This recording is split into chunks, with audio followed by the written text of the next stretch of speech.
bu'ii ba'iin naannoo Tigraay ammallee fala waaraa hin arganne jechuudha. Isaan kana gochaa kan jiran akkuma beekamu sirna mootummaa paartii badhaadhinaatiin hoogganamaa jiru duubatti deebisuuf yoo danda'anis ammoo taayitaarraa buusuuf carraaqaa jiru. Kana gochuu hin danda'an dhugaadhaan ni beekama. Garuu immoo qindoomina humnoota alaa wajjin qabaniin yoo danda'an mootummaa Itoophiyaa taayitaarraa buusuudhaaf ta'uu baannaan ammoo sochii misoomaa fi guddinaa Itoophiyaan irratti argamtu duubatti deebisuudhaaf fedhiin isaanii olaanaanii kanaaf socho'aa jiru. Egaa Shaabiyaa wajjin simdoo jedhanii qindoomina uumanii socho'aa kan jiran ta'uun isaanii ni beekama. Kanaan achittis ammoo diina seenaa biyya Misraa Gibsi wajjin walitti dhufeenya ni qabu. Deeggarsa akka argatanis ni beekama. Dhiyeenya kana egaa qaamonni idil-addunyaa adda addaa qondaaltonni wayyaanee gocha badii raawwataa jiranirraa akka of qusataniif akeekkachiisaniiru. Mootummaan Ameerikaa, gamtaan Awurooppaa akkasumas biyyaaleen adda addaa qondaaltonni wayyaanee gara badiitti deemaa jiru. Kanarraa adabachuu qabu jechuudhaan gorsaniiru, akeekkachiisaniiru. Kabajamtoota hordoftoota chaanaalii koo akkam jirtan? Turtii kanaan egaa dhimma naannoo Tigraay irratti xiyyeeffadhee naannoo Tigraay keessa haalli jiru ni beekama. Dulloonni wayyaanee wanti naannoo Tigraay keessatti raawwataa jiran maal akka ta'e egaa adda babayii irratti kan beekamu. Kana wajjiniin wal qabatee odeeffannoo tokko tokkoon isinii qooda. Hanga xumuraatti akka waliin turtanii hordoftaniif kabajaan isin affeeraa. Turtii gaarii. Dulloonni wayyaanee akkuma baran egaa adabatanii taa'uu hin dandeenye filannoo bara 2012 seeraan ala adeemsifamee bu'uureeffachuudhaan taayitaatti deebina jechuudhaan socho'aa kan turan ta'uun isaanii ni beekama. Egaa bulchaan yeroo naannoo Tigraay Leetanaal Jeneraal Taaddasaa Warradaatis isaaniif loogoodhaan akka socho'aa jiran ni beekama. Walitti dhufeenyi mootummaa federaalaa wajjin jirus qabbanaa akka ta'e hubatamaatiin jira. Mootummaan federaalaa immoo naannoo Tigraay keessatti taasifamaa jiru irratti xiyyeeffachuudhaan hanga ammaatti odeeffannoon kennee fi wanti hime gonkumaa kan hin jirre ta'uun isaanii beekama. Kana jechuun mootummaan federaalaa haala naannoo Tigraay keessa jiru gonkumaa hin hordofu jechuu miti. Ni beekama haalli qabatamaa hin jiru. Hundumaafuu dulloonni wayyaanee taayitaatti deebi'uudhaaf wuxifatan akkuma kanaan dura waggoota darban keessa taasisaa turan jechaadha. Wayitii ammaas egaa carraaqqii itti fufiinsa qabu taasisaa jiru. Isa kanas kan gochaa jiran egaa qindoomina diinota alaa wajjin qabaniin ta'uunsaa beekamaadha. Hundumaafuu mana marii naannoo Tigraay lammata bu'uureessinaa jechuudhaan socho'aa turaniiru. Dhiyeenya kana asitti egaa filannoon yeroo san adeemsifame sun filannoo seeraan alaati.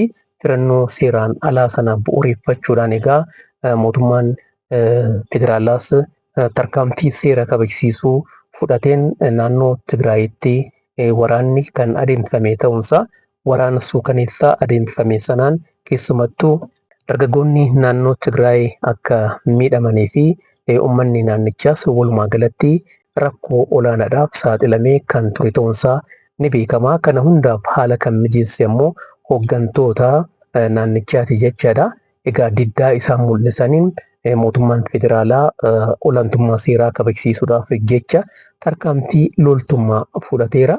Keessumattuu olaantummaa seeraa kabachiisuuf tarkaanfii fudhatameen qondaaltonni wayyaanee olaanoon yeroo sirna Adawaa'iitti beekamanii fi biyya bulchaa turan akka ajjeefaman tarkaanfiin akka irratti fudhatame ni beekama. Kan irraa baraaramanii hafan ammoo kanneen akka Dabratsiyoon Gabramikaa'ilee fi kanneen biroo shira kanaan dura barameegaa itti fufsiisuudhaan socho'aa jiru.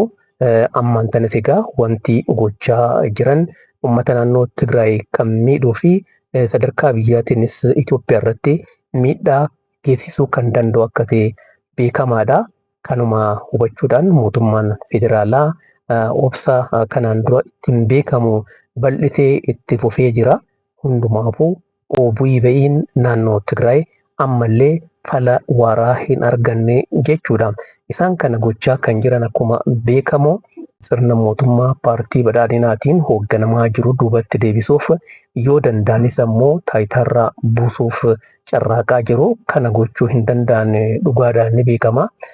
Garuu immoo qindoomina humnoota alaa wajjin qabaniin yoo danda'an mootummaa Itoophiyaa taayitaarraa buusuudhaaf ta'uu baannaan ammoo sochii misoomaa fi guddinaa Itoophiyaan irratti argamtu duubatti deebisuudhaaf fedhiin isaanii olaanaanii kanaaf socho'aa jiru. Egaa Shaabiyaa wajjin simdoo jedhanii qindoomina uumanii socho'aa kan jiran ta'uun isaanii ni beekama. Kanaan achittis ammoo diina seenaa biyya Misraa Gibsi wajjin walitti dhufeenya ni qabu. Deeggarsa akka argatanis ni beekama. Kanatti onnachuudhaan socho'aa jiru. Egaa qophaa'ummaa isaanii mul'isaa jiru. Mootummaa federaalaa irratti waraana banna jechaa ololaa jiru kun beekamaadha. Hundumaafuu mootummaan Itoophiyaa egaa akkuma beekamu haala jiru hordofaatiin jira. Dhiyeenya kana akkuma beektan egaa Leetanaal Jeneraal Taaddasaa Warrada waggaa tokkoof jechaadha mootummaa yeroo naannoo Tigraay akka bulchaniif lammata itti gaafatamni kennameefii ture. Muummichi ministeeraa Itoophiyaa Dr. Abiyyi Ahmadiin takkumallee odoon turiin warra waayyaannitiif looguudhaan akka taayitaarraa bu'anii fi Maqalee keessaas akka hin baane akkuma Maqalee keessa turan dubbataniiru. Garuu immoo haalli Leetanaal Jeneraal Taaddasaa Warrada miidiyaa hawaasummaa beekamu tokkoof odeeffannoo ittiin kennan shira keessa kan jiran ta'uu isaanii mul'isa jechuudha. Taayitaan ani dabarsee isaaniif kennu hin jiru. Maqalee keessaas hin ba'u. Eessan dhaqaa Maqalee keessan jiraadhaa jechuudhaan dubbataniiru.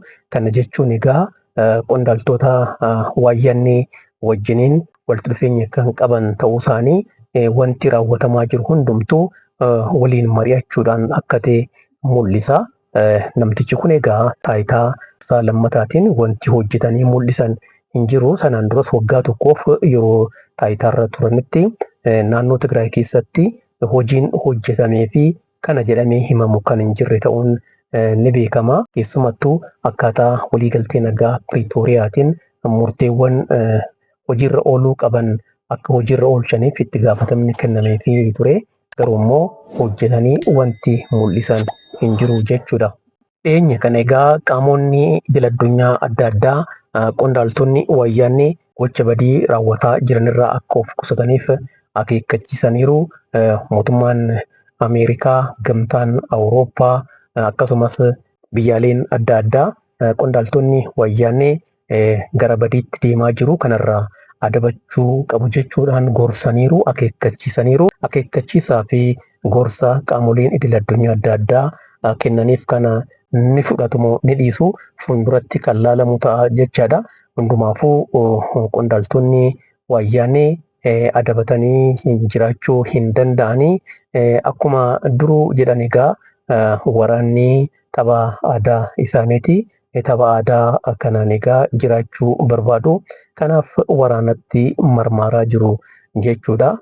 Waraanni isaan barbaadan kun maal isaanitti fida laata kan jedhu fuulduratti kan ilaallu ta'a jechaadha.